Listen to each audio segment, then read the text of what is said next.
Alright guys, TacticalRab back again today. I hope you're all doing well and enjoying your day so far with the Crimsix and Clayster beef kicking off once again yesterday. The question has been raised by many, which pro players actually want to team with Crimsix anymore? Looking back at his history, pretty much everyone he's teamed with at some point, he's had some sort of issue with at some point or another. And now with a lot of new generation pro players coming along or wanting to team with Crimsix potentially, could any of them actually reject the opportunity? And what might this look like for Crimsix's team going into next year? Very much intrigued to your thoughts in the comment section below. Hit the like button if you enjoy. Subscribe if you're new. As always, I would greatly appreciate it. Really up to the channel. Thank you very much indeed for doing that one. Firstly, thought this was rather funny here from Najot, Formal, Dashy, like even Crimsix was mentioned right here as well, as Najot says, and Dashy, like we're so much better than Formal at Valorant at his peak. This guy is absolutely terrible. I carried you in Advanced Warfare, says Najot. That I will co-sign. Thank you very much. Just doing my part. Crimsix should thank me too. Back to back majors is hard to come by. You're welcome, guys. At Scump as well. Probably tweeted from Hawaii or wherever. Well, Najot's currently chilling out at the present time. We're certainly going to talk about Crimsix here in a second. Before we get to that, I did promise you guys I'd talk about the top 10 rated players. These are the beautiful Iron Man cards. They're all available over on his Instagram, actually. If you guys want to check out like every single card he makes, I'm pretty sure he has them over on his Instagram. That's the link right here, but it'll be down below. You guys can find it yourselves. We've got 3 players here at a 99. These numbers are effectively come up with like algorithmically generated, but then you gain some points based on like how your team performed. So like a probably Predator was at like a 95 or something, but then gained 7 for like a, well, Seattle's performance. So that's a 99. Like honestly, these two guys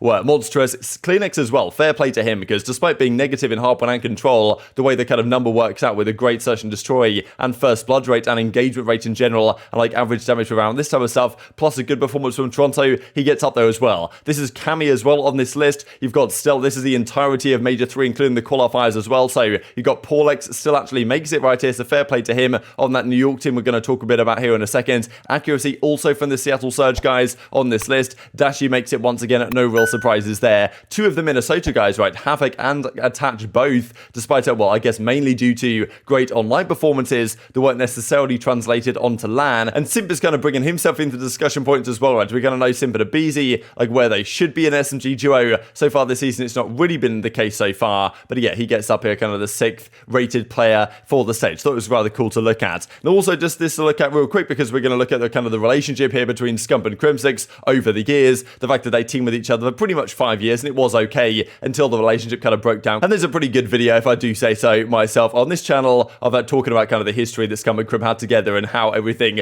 went so wrong for these guys. And then, well, since then they seem to have made up a little bit as well. But yeah, Scump's been killing it, Mr. Consistent across all of the 3 majors so far. For Optic, certainly doing, well, his bit to prove that he's, well, potentially an MVP candidate, depending on how things go for the rest of the year. And interestingly enough, his S&D got a lot better this past stage. I'm not sure whether they changed things around in terms of who was carrying the bomb or whatever, but his S&D impact was much better in Major 3 than it has been before, despite his overall kind of numbers looking a little bit worse. But of course, Scump and Crimsix, very long time duo in Call of Duty history, and as someone that say, yesterday truth about Crim, I knew what this was going to be before I even clicked on it, but I thought I'd do go to the favour of just doing it anyway. It's about, you know, Father's Day was yesterday. All of you COD pros are his sons. But do any of these sons actually want to team with Crimsix anymore? Because that has kind of been the key point the last few years. He's teamed pretty much since he's come into Call of Duty with the best of the best, always had great results. Now, I don't think that goes as far to say he's been carried. He's been on these teams for very good reasons. He's played with the best of the best players for very good reasons indeed. He is one of the best players himself, like and individually hasn't necessarily had to do so much on some of these teams, like let's say the Optic Dynasty, for example, Scump, Formal, like those were doing a lot of the heavy lifting, but yeah, certainly Crimsix was there as well, doing his job. Like, they wouldn't have had the success without Crimsix, and I think his kind of mentality, like what he brings to the team from that perspective, like the winning ability, effectively, the clutch factor, like Crimsix brought that to a team and pretty much brings that to every single team he's on. But as time has progressed and Call of Duty has moved away from necessarily like having to win, going to every single tournament, like you've got to win 100%. A lot of pro players might just be getting on nowadays to have a good time, right? To practice with the team,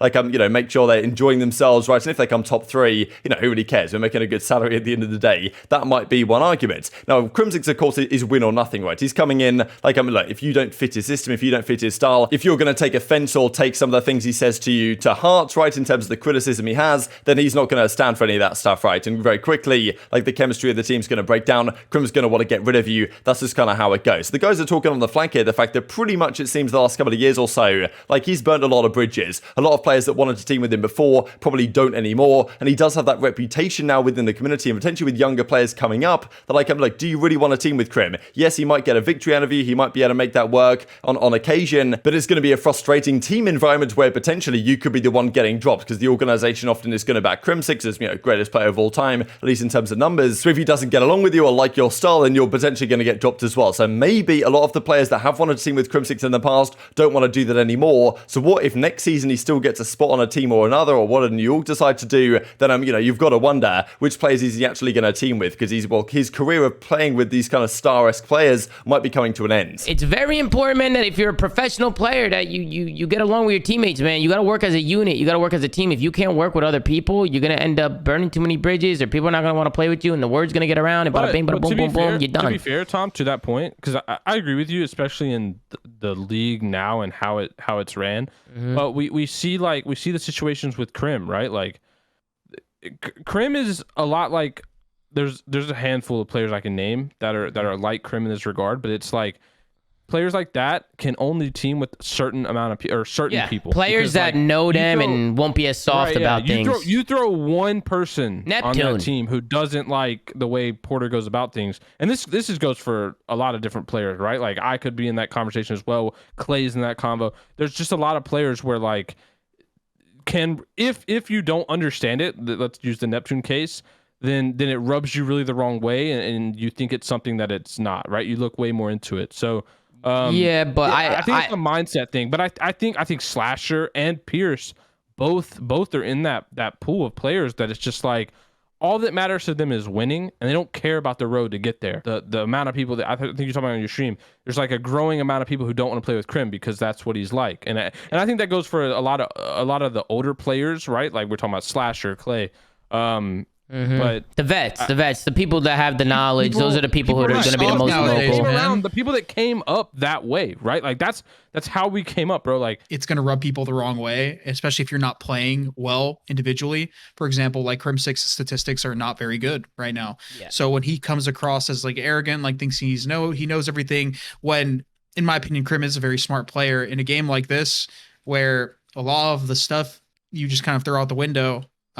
It's not going to look good when you're not playing well. So we looked at this briefly yesterday, but I just kind of wanted to look at and hone in on some of the key storylines and dramas that Crimsix has had throughout his career. Aix and Crimsix, relatively similar players. I'm not really sure there was too much beef back in the day here. Crim was a young man at the time on this complexity days. But certainly Crimsix and Clayster at the time, I think they got on okay, but it wasn't too long before they decided to drop him for karma, right? And then of course you got the Optic Dynasty days. Scump and Crimsix, we know that they had their falling out during the kind of Black Ops 4 days, when Scump effectively said, okay, I want to get formal back, dropping Crimsix, and he wasn't too happy about it. Probably understandably so for a few different reasons, but still, Scum and Crimsix, they certainly have their beef and their discussions. And the same with Crimsix and Formal, right? This, of course, you guys might remember, this is pretty funny from around about this time last year, when Crim and kind of Formal were having a back and forth over the whole, effectively like the Optic Dynasty. When they won the World Championship, they said that they would split the MVP prize money. Formal decided to not do that. And then, of course, Crimsix comes back and, obviously a pretty spicy response. But this pretty much at the time was that those guys having a bit of a falling out. Like, it doesn't seem like they all get on particularly well, and the whole Dynasty podcast thing hasn't really happened, which has been expected for quite some time, really, and would happen if not for Crimsix, to be honest, because I imagine the kind of the frustration there, the pent-up frustration, like,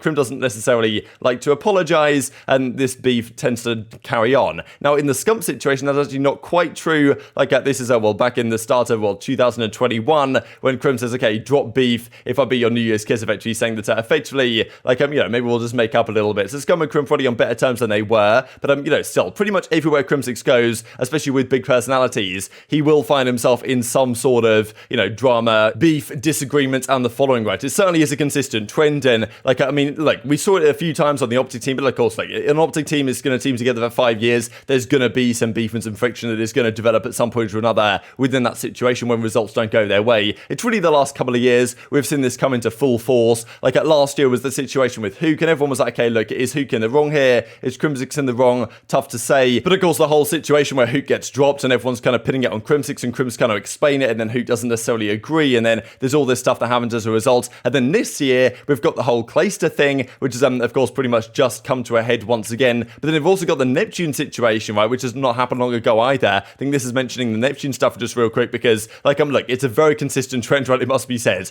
Huke comes into that Dallas Empire team. As soon as Clayster isn't there anymore, Crim and Huke have a bit of a thing. Huke ends up getting and kick from the team. Then this season, pretty much the same thing again. Neptune comes into this team, doesn't get on with Crimsix, and then Neptune's the one that gets dropped and Crimsix stays on the team, right? And in fairness, builds a better squad that ends up winning the Prime Classic, right? And since they've looked okay, but, B-tier team, I would kind of put them in that category, right? But that is the thing, right? A lot of players now don't seem to like the way that Crimsix operates these teams. I think back in the day, like Crim and X's kind of philosophies was pretty much perfect and what you had to have in order to win championships. Nowadays, that might not necessarily such be the case, but also just the way that Crimsix, has his frustrations, has his kind of, friction, let's just say, with players on the team that pretty much seems to happen every single year at this point. And even the fact that him and Clayster are going at it from time to time, and certainly this season there's been big beef between them and Neptune and Huke last year, and even we mentioned yesterday real quick that Shotzzy and Illy during this previous couple of years on Dallas Empire, last year on Dallas Empire as well, during Cold War, after that year, they got so frustrated with some of his antics, not necessarily due to the way,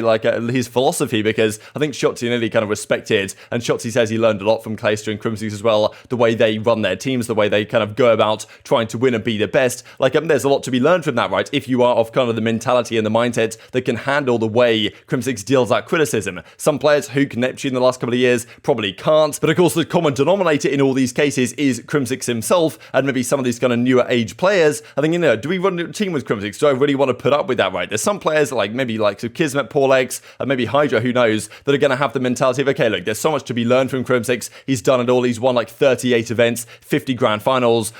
Surely I want to team with him and get, hopefully he can mold me into a better player. I'm sure some players have that mindset. Maybe that's rarer nowadays than it was before. So the question is to me, what happens next year with Crimsix and the subliners roster? Because HyDra is not guaranteed at all to be staying. Right now, the probability of them making the World Championship is very slim, maybe 5%. They have to nail their qualifiers, which begin in just a few days' time here this Friday. Then they pretty much have to win or come top 2 at the major if they want to qualify for the World Championship. And if they do not, then look, I would imagine HyDra at the end of his 1+1 contract now, he's been there 2 years, is probably going to walk away and go to another team. If Crimsix loses another kind of big name star player like HyDra, then what does Crimsix do going forward, right? Which player can he potentially pick up? Who in the league, another star player, actually wants to team with him? That is a bit of a challenging question to answer at the present time. And of course, who knows if subliners even want to keep hold of him, right? Let's say subliners say, okay, HyDra, we'll build around you, right? We can have the team you want. Do you want to play with Crim anymore? And he might say yes or no at that point, because who knows exactly how HyDra is responding to Crimsix's kind of team philosophy that obviously hasn't worked out too well with other teammates. Maybe they do stay together on subliners and get other players to round out the rest of the roster, but it seems semi-unlikely. I feel like subliners will actually either have to choose Crimsix or HyDra to kind of build around. I would try and choose HyDra if you can, but he might just want to leave that organization anyway, depending on how things go. And then Crimsix might have to find an entirely new organization again, which might be kind of tough if teams believe that bringing in Crimsix to their team means that